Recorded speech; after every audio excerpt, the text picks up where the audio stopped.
नमस्कार दोस्तों, एक बार फिर से आप लोगों का स्वागत है फैक्ट्स ऑफ ज्योग्राफी चैनल में। आज आप लोग को हम चर्चा कराएंगे करेंगे जैसा आप लोग को स्क्रीन पे दिख रहा है कि England, great Britain, United kingdom और ब्रिटिश द्वीप समूह में अंतर क्या है। ये अक्सर सब लिखे रहते हैं और हम लोग को कन्फ्यूजन रहती है कि आखिर है ये क्या। तो थोड़ा सा हम इसके बारे में चर्चा करते हैं कि ये जो ब्रिटिश द्वीप समूह क्या है। तो ब्रिटिश द्वीप समूह जो है ये उत्तरी अटलांटिक महासागर में स्थित है, जिसमें 500 से अधिक द्वीप स्थित हैं, जिसमें बहुत से द्वीप छोटे हैं और कुछ द्वीप इसमें बहुत बड़े हैं। इसमें जो दो बड़े द्वीप हैं, जो ब्रिटिश द्वीप समूह में दो बड़े द्वीप हैं, जिसको हम लोग कहा जाता है ग्रेट ब्रिटेन नंबर 1 और नंबर 2 आयरलैंड, जो बड़े द्वीप समूह हैं। इसके छोटे द्वीप समूहों में अगर देखा जाए तो इसमें हेब्रिडीज द्वीप समूह, आर्कनी, सिली द्वीप समूह, राइट, अंग्लेसी द्वीप समूह आदि सम्मिलित हैं। तो जो ग्रेट ब्रिटेन को जो आयरलैंड से जो अलग करता है उसको हम लोग आयरिश सागर कहा जाता है। और आप लोग अगर देखेंगे, अभी आप लोग को स्क्रीन पे दिखेगा, जो चित्र में आप लोग को दिखेगा, तो उसमें क्या होगा कि जो आयरिश सागर है वो क्या करता है, आयरलैंड और इसको अलग करता है, ग्रेट ब्रिटेन को अलग करता है। तो हम लोग देखा जाए कि जो ब्रिटिश द्वीप समूह है उसको राजनीतिक दृष्टि से क्या देखा जाए, मुख्यतः दो भागों में बांटा जाता है। एक इसमें है यूनाइटेड किंगडम है और दूसरा है आयरिश रिपब्लिक, जिसको आयरलैंड गणराज्य कहा जाता है। ब्रिटिश द्वीप समूह के संदर्भ में कुछ जो अन्य नाम हैं लाए जाते हैं, लेकिन उनमें मूलभूत अंतर है, आप लोग उसको थोड़ा समझ लीजिएगा। जिसमें एक है यूके, जिसको हम लोग यूनाइटेड किंगडम कहा जाता है। तो यूनाइटेड किंगडम अगर कहा जाए तो उसमें कौन कौन सा ब्रिटिश द्वीप समूह का भाग शामिल रहेगा, तो उसमें रहेगा इंग्लैंड शामिल रहेगा, वेल्स शामिल रहेगा, स्कॉटलैंड और उत्तरी आयरलैंड शामिल रहेगा, जो चित्र में आप लोग को दिख भी रहा है। ग्रेट ब्रिटेन अगर नाम लिखा रहा है तो वहाँ समझ जाइएगा कि उसमें इंग्लैंड शामिल है, वेल्स शामिल है, स्कॉटलैंड शामिल है। अर्थात इस तरीके से हम लोग कह सकते हैं कि जो इंग्लैंड है वो ग्रेट ब्रिटेन का ही एक भाग है। इंग्लैंड, वेल्स तथा स्कॉटलैंड है जो हैं, ये अलग अलग देश या राज्य हैं। इनकी अपनी संसद, अपनी राजधानी, अपनी सरकार है, लेकिन कुछ चीज़ें जो हैं इनका कामन होता है, ग्रेट ब्रिटेन देखता है, जिसमें है विदेश और सुरक्षा संबंधी जो निर्णय होता है वो ग्रेट ब्रिटेन की संसद लेती है। और जैसे आप लोग जानते हैं ग्रेट ब्रिटेन की राजधानी जो है वो लंदन है। ब्रिटिश द्वीप समूह के देश जो हैं उनको देख लीजिएगा, उनकी राजधानी है। जैसे उत्तरी जो आयरलैंड है उसकी जो राजधानी है बेलफास्ट है, स्कॉटलैंड जिसकी राजधानी एडिनबरा है, वेल्स जो है उसकी राजधानी कार्डिफ है, आयरलैंड जिसकी राजधानी डबलिन है और इंग्लैंड जिसकी राजधानी लंदन है। और आप जानते हैं ग्रेट ब्रिटेन की राजधानी भी लंदन है। और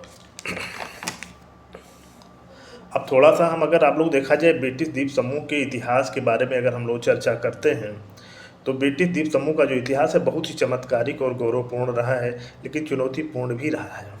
कहा जाता है जो इस पे जो प्राचीन काल में इसको देखा जाए तो सबसे पहले जो इस पे शासन किया रोमन साम्राज्य ने किया, जिनका शासन लगभग 500 सालों तक रहा, यानी 43 ईसा पूर्व से लेकर 410 ईस्वी तक रहा। 43 ईसा पूर्व में क्या होता है, ब्रिटेन पे रोमन साम्राज्य का कब्जा होता है, जो लगभग 500 साल तक चलता है। और रोमन साम्राज्य के बाद यहाँ पे जर्मन मूल के एंग्लो सैक्सन जनजातियाँ यहाँ पे आ जाती हैं। मध्यकाल जब आता है, यानी 1066 से लेकर 1885 तक, यहाँ नॉर्मन विजय और मध्यकालीन इंग्लैंड की शुरुआत होती है, यहीं से नींव पड़ती है ब्रिटेन की। यहाँ की जो प्रमुख घटनाएं होती हैं उसके बारे में आप लोगों को बता दूं कि 1215 में एक प्रमुख घटना घटती है जिसको मैग्ना कार्टा कहा जाता है। इसमें क्या किया जाता है कि राजा की शक्तियों को सीमित कर दिया जाता है और ज़्यादातर बहुत से अधिकार जनता को दे दिए जाते हैं। और कहा जाता है मैग्ना कार्टा एक ऐसा दस्तावेज था जिसमें कहा जाता है लोकतंत्र की यहीं से नींव पड़ी। अर्थात क्या होता है कि राजा के अलावा जनता को भी शक्तियाँ दी गई। इंग्लैंड या हम लोग कह सकते हैं ब्रिटेन के इतिहास में जो एक प्रमुख घटना हुई 1558 से लेकर 1603 के बीच में, इसको ब्रिटेन का हम लोग क्या कहते हैं, स्वर्ण युग कहते हैं, जिसमें कला, साहित्य और नौसेना का बहुत ज़्यादा विकास हुआ। उस वक्त यहाँ की जो महारानी थी रानी एलिजाबेथ थी।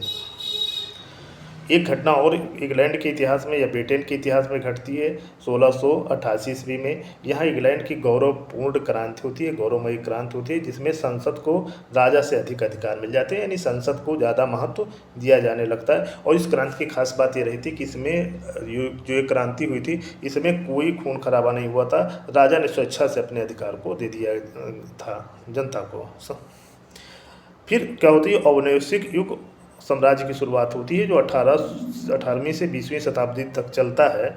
और इसमें क्या होता है, ब्रिटिश साम्राज्य का विस्तार लगभग 65 देशों में हो जाता है। यानी जो इसका साम्राज्यवाद का युग चलता है 18वीं शताब्दी से 20वीं शताब्दी तक। और 1922 में ऐसी स्थिति आती है, अपने चरम पे पहुंच जाता है और दुनिया का लगभग एक चौथाई भाग पर इसका कब्जा हो जाता है। लगभग 65 देशों पे इसका कब्जा हो जाता है। इसीलिए कहा जाता था उस दौर में कि ब्रिटेन का सूरज कभी नहीं डूबता है। लेकिन फिर देखिए घटना घटती है, प्रथम विश्व युद्ध होता है जो 1914 से 18 के बीच, और द्वितीय विश्व युद्ध जो चलता है 1939 से 45 के बीच में। उस बीच में क्या होता है, ब्रिटिश साम्राज्य कमज़ोर होता है और इसके उपनिवेश जो होते हैं वो लगभग सब स्वतंत्र हो जाते हैं, जिसमें भारत भी स्वतंत्र हो जाता है 1947 में। अब देख लिया जाए कि जो ब्रिटेन के बारे में थोड़ा सा भी पहले मुख्य तथ्यों को हम लोग अगर समझें कि ब्रिटेन के बारे में इतना ब्रिटेन महान क्यों हुआ, चीज़ें क्यों इतनी आगे गई, कुछ जो चीज़ें प्रमुख चीज़ें और घटित हुई ब्रिटेन के बारे में, उसको हम लोग थोड़ा जान लेते हैं महत्वपूर्ण तथ्य के बारे में, जो आप लोग के एग्ज़ाम में कंपटीशन में अक्सर आता है, आपके ज्ञान के लिए भी ज़रूरी है। कहा जाता है औद्योगिक क्रांति की शुरुआत यहीं पर सबसे पहले हुई 1760 ईस्वी में, यानी इंग्लैंड में ही शुरुआत हुई औद्योगिक क्रांति की। दुनिया की जो पहली ट्रेन है यहीं पे चली 1825 में, जैसा आप लोग जानते हैं स्टार्कटन और डार्लिंगटन के बीच चली थी, जो लगभग 40 किलोमीटर की दूरी है। 27 सितंबर 1825 को यहीं पे चली। दुनिया की पहली मेट्रो ट्रेन भी यहीं पे चली थी, भूमिगत ट्रेन जिसको कहा जाता है, लंदन में चली थी 1863 में। कहा जाता है इसने अन्य क्षेत्रों में जैसे क्रिकेट, हॉकी, फुटबॉल जैसे खेलों का भी जन्मदाता इसको माना जाता है। इंग्लैंड को माना जाता है, ब्रिटेन को माना जाता है। कहा जाता है दुनिया का सबसे बड़ा औपनिवेशिक देश था, जो हमने आपको बताया कि लगभग दुनिया के एक दौर था एक चौथाई भाग पे कब्जा हो गया था। इतना बड़ा उपनिवेश कभी किसी देश का नहीं रहा। जो कहा जाता है इंजन का आविष्कार जो हुआ यहीं पर हुआ, यानी इंग्लैंड में ही हुआ। दुनिया का पहला लोकतंत्र ये है। पूंजीवाद जो वर्तमान में चल रहा है, पूंजीवाद का भी जन्म यहीं पर हुआ। दुनिया की पहली औद्योगिक घड़ी जिसको बिग बेन कहा जाता है यहीं पे लगी हुई है। ऑक्सफोर्ड जिसको दुनिया का पहला अंग्रेजी माध्यम का विश्वविद्यालय माना जाता है। जब आप लोग जानते हैं कि जो पहला विश्वविद्यालय तो भारत में तक्षशिला में बना था, लेकिन अगर अंग्रेजी माध्यम का माना जाए तो सब पहला विश्वविद्यालय यहीं स्थापित हुआ 1096 ईस्वी में, जिसको हम लोग कहते हैं ऑक्सफोर्ड विश्वविद्यालय। कैम्ब्रिज विश्वविद्यालय जो बना वो 1209 में बना। रेडियो टेलीविज़न का भी शुरुआत सबसे पहले यहीं पर हुआ। आप लोग जानते हैं कि BBC चैनल सबसे पुराना है। रेडियो की शुरुआत यहीं पे 1922 में हुई, जबकि टीवी की शुरुआत ग्रेट ब्रिटेन में ही 1936 में हुई। कहा जाता है पहला ट्रैफिक जो सिग्नल है लंदन में ही 1868 में पहले ट्रैफिक सिग्नल की भी शुरुआत हुई। दुनिया का पहली संगठित पुलिस सेवा जिसको हम लोग कहते हैं स्कॉटलैंड यार्ड कहा जाता है 1829 में शुरू हुई। और हम कहा जाता है कि इंग्लैंड में ही सबसे पहली टेक्सटाइल मिल की भी शुरुआत इंग्लैंड में ही होती है। देखिए इतनी खूबियों के कारण ही यही कारण रहा है कि इंग्लैंड क्या रहा है, दुनिया का सबसे महत्वपूर्ण, एक दौर था सबसे महत्वपूर्ण देश रहा है। अगर इंग्लैंड के प्रमुख शहरों के बारे में देखा जाए तो यहाँ का जो सबसे बड़ा शहर है, जो यहाँ की राजधानी है, लंदन है। यूके की राजधानी है सब लंदन, और सबसे बड़ा शहर भी है, जिसकी आबादी वर्तमान में लगभग 90 लाख है। यहाँ पे ब्रिटिश का जो संसद है इसका नाम वेस्टमिनिस्टर है, यहीं पर है। 10 डाउनिंग स्ट्रीट जो PM का प्रधानमंत्री की का निवास है यहीं पे स्थित है। बकिंघम पैलेस जो यहाँ के सम्राट का निवास स्थान है यहीं पे स्थित है। ऑक्सफोर्ड तथा जो कैम्ब्रिज विश्वविद्यालय लंदन के ही पास है। यहाँ का जो सबसे प्रमुख हवाई अड्डा, जो सबसे बड़ा हवाई अड्डा है ब्रिटेन का, हीथ्रो है, जो लंदन में स्थित है। विश्व का पहला मेट्रो रेलवे स्टेशन भी यहीं पे है।